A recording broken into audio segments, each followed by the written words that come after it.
திராவிட model திராவிட மாடலுக்கும் இந்த கிறிஸ்தவ மிஷனரிகளுக்கும் ஒரு மிகப்பெரிய ஒரு இணைப்பு, ஒரு தொடர்பு இருக்கிறது. அது நம்ம தொடர்ந்து பேசிட்டு வரோம். அது மக்களுக்கும் அது புரியும். அப்படி இருக்கும். ஏன்னா அவங்களே சொன்னாங்க, நாங்கள் போட்ட பிச்சைகள் தான் இந்த திராவிட அரசாங்கம் இப்போ ஆட்சி செய்கிறது அப்படின்லாம் பேசினதை பார்த்துருக்கோம். அப்படி இருக்கும்போது இப்போது இந்த கிறிஸ்துமஸ் இப்போ வருது இல்லையா, அதை ஒட்டி இப்போ திராவிட மாடல் அரசு சார்பில் ஒரு விழா ஒன்று ஏற்பாடு பண்ணியிருக்காங்க. அந்த விழாவை நடத்துகிறதே இந்து சமய அறநிலையத்துறை. அந்த துறையினுடைய பொறுப்பாக இருக்கக்கூடியவர் அமைச்சர் சேகர்பாபு அவர்கள். அப்படி இருக்கும்போது இப்போது சென்னையில் பெரம்பூரில் இதுக்கான ஒரு விழா ஏற்பாடு செய்து கிறிஸ்துமஸுக்காக இந்த விழா இந்து சமய அறநிலையத்துறையே நடத்துது அப்படின்னு சொல்லி இப்போது பண்ணியிருக்காங்க. இதில் பேசிய முதல்வர் மு.க. ஸ்டாலின் என்ன சொல்கிறாரு அப்படின்னா, அதாவது கிறிஸ்துமஸ் விழாவை இந்து சமய அறநிலையத்துறை நடத்துவது தான் இந்த திராவிட மாடல் அரசாங்கம். மத நல்லிணக்கமே திராவிட மாடலுக்கு ஒரு உதாரணம் அப்படின்லாம் பேசியிருக்காரு. அது மட்டும் இல்லாமல் திராவிட மாடல் ஆட்சியில் அனைத்து மக்களும் ஒற்றுமையுடன் வாழ்கின்றனர். மக்களின் ஒற்றுமையை பிரிக்க ஒரு கூட்டம் நினைக்கிறது, செயல்படுகிறது அப்படின்னு பேசியிருக்காரு. அதோடு இல்லாமல் சிறுபான்மை மக்கள் மீது எதிர்க்கட்சி தலைவரான எடப்பாடி பழனிசாமி அவர்கள் இப்போது புதுசாக ஒரு பாசம் வந்திருக்கு அவருக்கு அப்படின்னு தன்னோட ஆதங்கத்தையும் அவர் தெரிவிச்சிருக்காரு. இப்போ இந்த செய்தி நீங்கள் எப்படி பார்க்குறீங்க? திராவிட மாடல் அப்படிங்கிறதே பிரிட்டிஷ்காரர்களின் ஒரு எச்சம் தான். அந்த சிந்தனை ஓட்டத்துடைய ஒரு எச்சம் தான் திராவிடம்ங்கிறதே. அதுதான் அந்த திராவிட மாடல். இன்னும் ஒரு ஸ்டெப் அதிகமாக போய் நீங்கள் ஏற்கனவே சொன்னீங்க, கிறிஸ்தவர்களின் ஓட்டு, அவர்கள் போட்ட ஓட்டு பிச்சையினால தான் இது ஆட்சியே வந்தது அப்படிங்கிறத சொன்னதையும் அதையும் அவங்க ரொம்ப அன்புள்ளத்தோடு அதை ஏற்றுக்கொண்டு அது சம்பந்தமாக அடுத்தடுத்து நடந்த கூட்டங்களிலே கூட ஸ்டாலின் இது உங்களுக்கான அரசு தான் அப்படின்னு சொன்னதும், சபாநாயகர் அப்பாவு அவர்கள் நீங்கள் 67 முக்கியமான அந்த கிறிஸ்துவ இந்த தலைவர்கள் இருக்காங்க இல்லையா, பாதிரியார்கள், 64 லட்சம் பாதிரிகள், பாஸ்டர்ஸ், அடுத்தடுத்த லெவலில் இருக்கக்கூடிய அது ஒரு பேரலல் கவர்மெண்ட் தானே. இப்போ கவர்மெண்ட்டு மிஷினரி எப்படி இருக்குதோ அதே போல் கிறிஸ்துவ மிஷினரிங்கிறது ஒரு பேரலல் கவர்மெண்ட் செட்டு தான். பிஷப் இருவார், பிஷப் கீழே எத்தனை பாஸ்டர், பாஸ்டர் கீழே எத்தனை பேர் இந்த ஊழியம் செய்யக்கூடிய அந்த இதெல்லாம் பார்த்தீங்கன்னா, நீங்கள் 64 லட்சம் பேர் மண்டி போட்டு செய்த ஜபத்தினால தான் இந்த அரசே வந்திருக்குது அப்படின்னு மண்டி போட்டு அப்படி என்ன ஜபம் செஞ்சாங்கன்னு நமக்கு தெரியாது. அப்பாவு ஆனால் அதை சொன்னார். அடுத்தடுத்ததாக இந்த முதல்வர் அவர்கள் கலந்து கொள்ளக்கூடிய மீட்டிங்லேயும் அப்படி தான் சொல்கிறாரு. இல்லை அதேபடி முக்கியமான அமைச்சர்கள் யாராவது கிறிஸ்துவ நிறுவனங்களில் பங்கு கொண்டால் கூட நீங்கள் தான் இந்த மண்ணிலே இருக்கக்கூடிய ஒவ்வொரு தமிழனுக்கும் கல்வியறிவு கிடைத்ததே கிறிஸ்தவர்களால் தான் அப்படின்லாம் அவங்க உருட்டுறதெல்லாம் பார்த்தோம். இப்போ நீங்கள் என்ன சொல்கிறீங்க, இந்து சமய அறநிலையத்துறையே நடத்தியிருக்கு. இது இந்து சமய அறநிலையத்துறை நடத்தியதா? ஏன்னா அந்த முதல்வர் சொல்லும் பொழுது இந்து சமய அறநிலையத்துறை அமைச்சர் இதை கன்வீன் பண்ணியிருக்காரு இந்த கூட்டத்தை அப்படின்னு. நீங்கள் கேட்கலாம், ஏங்க அந்த தொகுதி ஒரு எம்எல்ஏ அமைச்சர் அந்த அடிப்படையில் அவர் பண்ணியிருக்காருன்னு. ஆனால் இதை நம்ம இப்படி எடுக்க முடியாது. காரணம் என்னென்னா, இவர் தான் சொன்னார், நீங்கள் கோயில் நிதியிலிருந்து மற்ற விஷயங்களுக்கெல்லாம் செலவு பண்ணுறீங்க, கார் வாங்குறீங்க, அதுக்கு டீசல் போடுறதும் உண்டியல் காசில் தான் எடுக்கிறீங்க, அதுக்கப்புறம் வணிக வளாகங்கள் கட்டுகிறீங்க, இப்படியெல்லாம் பண்ணுறீங்க, அப்புறம் கல்யாண மண்டபம் கட்டுறான்னு ஒன்று ஆரம்பிக்கிறீங்க. இது மாதிரி அதாவது அந்த கோயிலுக்கு என்ன செய்ய வேண்டும், அதற்காக என்ன நன்கொடை கொடுத்தார்களோ அந்த செலவை தவிர்த்து இவங்க அதை கமர்ஷியலாக பல செலவுகளை செய்ய, காலேஜ் எல்லாம் கூட கட்டுறோம் அப்படிங்கிறது மாதிரிலாம் ஆரம்பித்தாங்க. இது சம்பந்தமாக வழக்குகள்லாம் தொடுக்கப்பட்ட போது அப்பொழுது சேகர்பாபு என்ன சொன்னாங்கன்னா, கோயிலேருந்து நிறையா உபரி நிதி இருக்குது, அதை வேறு நாங்கள் என்ன பண்ணுறது அப்படின்னு. கிட்டத்தட்ட இப்போ 40,000 கோயில்கள் இந்து சமய அறநிலையத்துறையின் கட்டுப்பாட்டிலே இருக்கிறது அப்படின்னு சொல்கிறாங்க. அதில் எத்தனை கோயில்கள் ஒரு கால பூஜை கூட நடக்க முடியாத அளவுக்கு இருக்குது. அந்த உபரி நிதிகள் அதற்கு பயன்பட்டதா அப்படிங்கிறது தெரில. ஆனால் இந்த உபரி நிதியை நாங்கள் இப்படியெல்லாம் செலவு செய்வோன்னு ஏற்கனவே இவர் சொன்னதுனால இவர் ஒரு கூட்டத்தை கிறிஸ்துவர்களுக்காக கூடிய இந்த கூட்டத்திலே அந்த பணத்தை தான் இவங்க செலவு பண்ணியிருப்பாங்கன்னு நம்மளால் சொல்ல முடியும். ஏன்னா இவங்க போடுற பெட்ரோலு, இவங்க இது நடத்தக்கூடிய மீட்டிங்கில் பட்டர் முறுக்கு, சமோசா, டீ எல்லாமே இந்த காசுலேருந்து, உண்டியல் காசுலேருந்து எடுக்கக்கூடியவர்கள் தான் இவங்க. இன்னும் சொல்லப்போனால் அதில் இருந்து தங்க கட்டிகளை உருக்கி அதை ஃபிக்ஸ்ட் டெபாசிட் பண்ணி அது வேறு டிபார்ட்மெண்ட்டுக்கு சைஃபன் பண்ணக்கூடிய அந்த நிதி ஆதாரத்தை சைஃபன் பண்ணக்கூடிய அந்த வேலையும் ஈடுபட்டு இருக்கிறதெல்லாம் நாம் பார்த்துட்டு தான் இருக்கிறோம். ஏற்கனவே அதாவது சென்ற ஆண்டு நடந்த கிறிஸ்துவ அந்த கூட்டத்திலேயும் கூட இவர் இருக்கிறது இந்து சமய அறநிலையத்துறை அமைச்சர். இவர் அல்லேலூயா, அதாவது வெற்றிவேல் வீரவேல் அப்படின்னு ஒரு கோஷம் போட்டால் அது அதற்கு கோயில்லையே அந்த கோஷம் போட்டால் அரெஸ்ட் பண்ணுறாங்க. ஆனால் இவர் ஒரு கிறிஸ்துவ கூட்டத்தில் இதே போல் கிறிஸ்துமஸ் விழாவில் பங்கெடுத்து கொண்டு அல்லேலூயா அப்படின்னார். அதுலேருந்து தான் இவருக்கு அல்லேலூயா பாபு அப்படின்னே ஒரு பேர் உண்டு. அதுக்கப்புறம் மேயர்கிட்ட இங்கே நடக்கக்கூடிய திட்டங்கள் எல்லாம் பற்றி அடிச்சு விடுங்க அப்படின்னு சொல்றதுனால இவர் பேர் அடிச்சு விடு பாபு அப்படின்னு பேர் உண்டு. ஸோ ஒரு அமைச்சருக்கு 3 பேர் உண்டு. பி.கே. சேகர் பாபு, அல்லேலூயா பாபு, அடிச்சு விடு பாபு அப்படின்னு அவருக்கு பேர் உண்டு. ஸோ அந்த அல்லேலூயா பாபு தான் இந்த கூட்டத்தை கன்வீன் பண்ணியிருக்காரு. அதில் ரொம்ப பெருமையாக முதல்வர் சொல்கிறாரு என்னென்னா, அதாவது நீ அரிசி கொண்டு வா, நான் உமி கொண்டு வரேன், 2 பேரும் ஊதி ஊதி தின்னலாம் அப்படிங்கிறது மாதிரி மத நல்லிணக்கம். அந்த மத நல்லிணக்கத்துக்கு ஒரு பக்கம்தான் அதுக்கு எல்லாம் செய்யணும். ஏதாவது இந்துக்கள் மட்டும்தான் மத நல்லிணக்கத்துக்காக இருக்கணும்.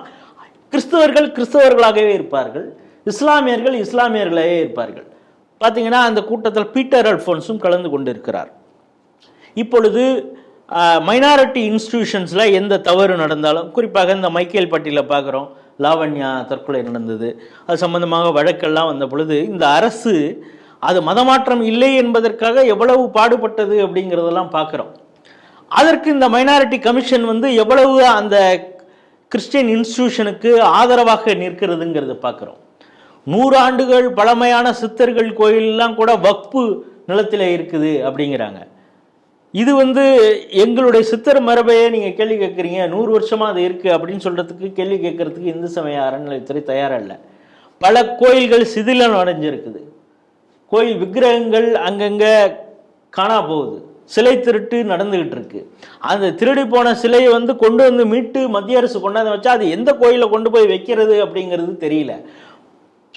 திரும்ப திரும்ப நீதிமன்றம் சொல்லுது ஸ்ட்ராங் ரூம் கட்டுங்க அப்படின்னு சொல்லுது, அதை கட்டுறதுக்கு வக்கு இல்லை.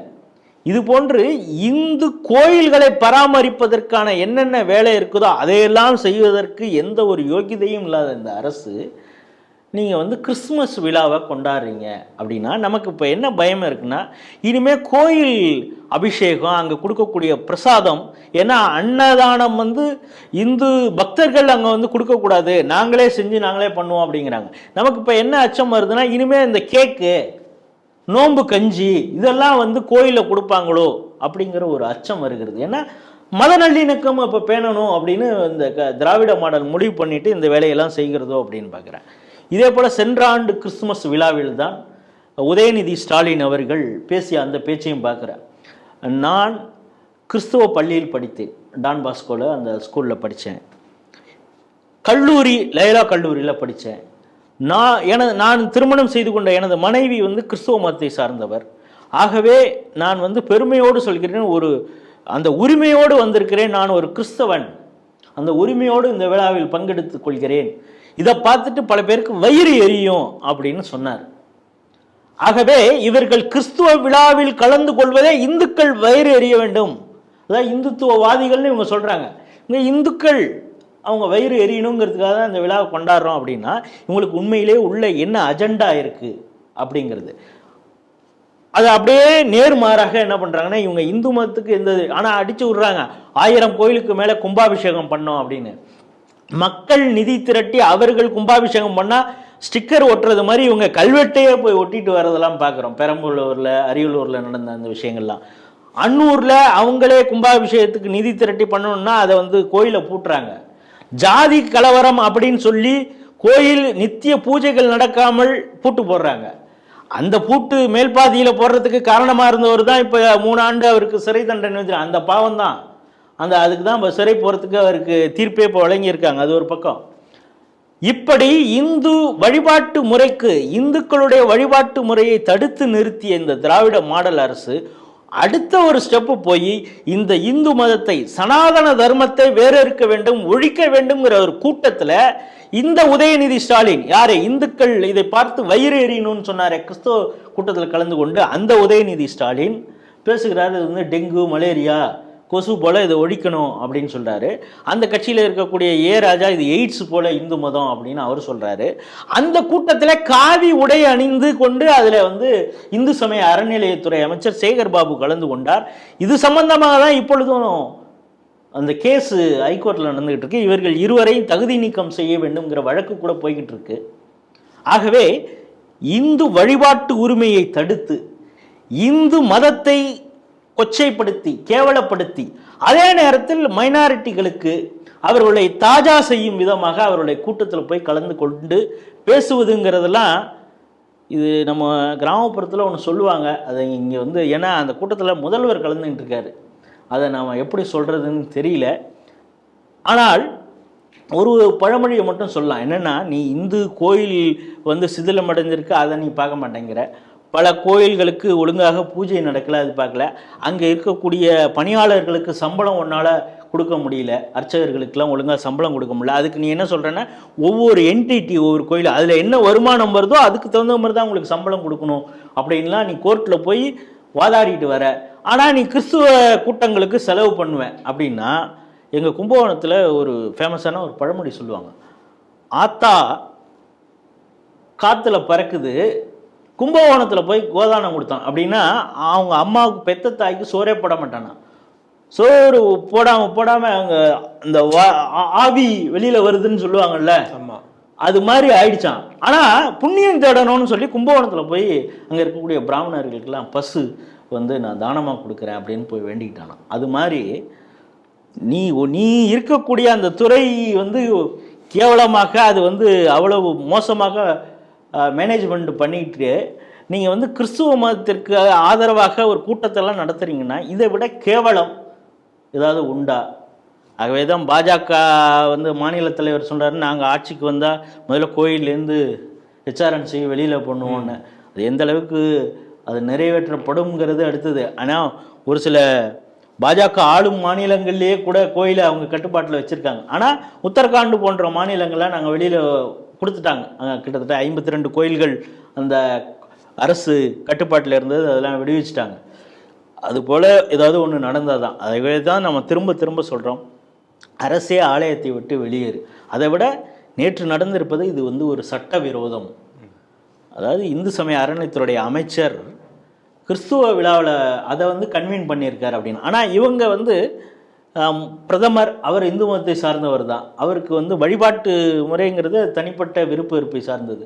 அவர் இந்து கோயிலுக்கு போனால் ஒரு பிரதமர் கோயில் ஃபங்க்ஷன் எல்லாம் கலந்துக்கலாமா அப்படின்னு கேள்விக்கூடிய இந்த திராவிட ஸ்டாக்குகள் இப்போ இதில் பண்ணுறதக்கூடியது. நாங்கள் வந்து கிறிஸ்துவத்தை கொண்டாடுவது அப்படிங்கிறது தான் மத நல்லிணக்கம் அப்படின்னா இதை விட கேவலம் ஒன்றுமே இல்லை. இதில் இன்னொன்று முக்கியமான விஷயமும் நம்ம யோசிக்கணும். ஏன் இந்துக்கள் விழிப்படைய வேண்டும் அப்படின்னு நான் சொன்னேன்னா, இப்போ போட்டியே என்னென்னா அதிமுகவுக்கும் திமுகவுக்கும் என்ன, மைனாரிட்டிகளுக்கு யார் சலுகைகளே நம்ம கொடுக்கறதுக்கு தயாராக இருக்கோம். ஏற்கனவே கோயம்புத்தூரில் வேலுமணி கன்வீன் பண்ணி ஒரு கிறிஸ்துவ ஒரு மாநாடு நடத்தினார். அதில் பல சலுகைகளை நாங்கள் வந்து அப்படி செஞ்சுருக்கோம் இப்படி செஞ்சுருக்கோம் கிறிஸ்துவர்களுக்குன்னு எடப்பாடி உருட்டினார். அதுக்கு பிறகு இப்போ சமீபத்தில் நடந்த கிறிஸ்துமஸ் விழாவில் என்ன சொன்னார்னா, மதம் மாறிய பட்டியல் சமூகத்திற்கு கூட நாங்கள் வந்து ரிசர்வேஷன் கொடுப்போம் அப்படின்லாம் சொன்னதுனால அதிமுக பக்கமும் சில மைனாரிட்டி ஓட்டுகள் போயிடும் அப்படின்னு. ஏன்னா இஸ்லாமிய அடிப்படைவாத ஒரு சில குழுக்களும் கூட எடப்பாடி பழனிசாமி வந்து முன் விடுதலை செய்ய வேண்டும், இஸ்லாமிய கோவை குண்டு வெடிப்பிலே ஈடுபட்ட பயங்கரவாதிகளை முன்விடுதலை செய்ய வேண்டும்னு சட்டசபையில் ஒரு தீர்மானமே கொண்டு வந்தார். அவர் நடத்திய மதுரை மாநாட்டிலையும் அதை தீர்மானமாக கொண்டு வந்தார். அதற்கு ஆதரவாக பல அடிப்படைவாத இஸ்லாமிய அமைப்புகள் அவருக்கு ஆதரவாக தெரிவித்ததுனால எங்கள் மைனாரிட்டி ஓட்டுகள் கொஞ்சம் அவர் பக்கமும் சாய்ஞ்சிருமோ அப்படிங்கிற ஒரு பதட்டத்தில், இல்லை அவரை விட நான் நல்லா மண்டி போட்டு உங்களுக்காக நீங்கள் எப்படி ஜபம் பண்ணுறீங்களோ அதே மாதிரி நானும் ஜபம் பண்ணுவேன் அப்படின்னு சொல்கிறாரான்னு தெரியல முதல்வர். அப்படி தான் இந்த செய்தியை பார்க்க வேண்டியது.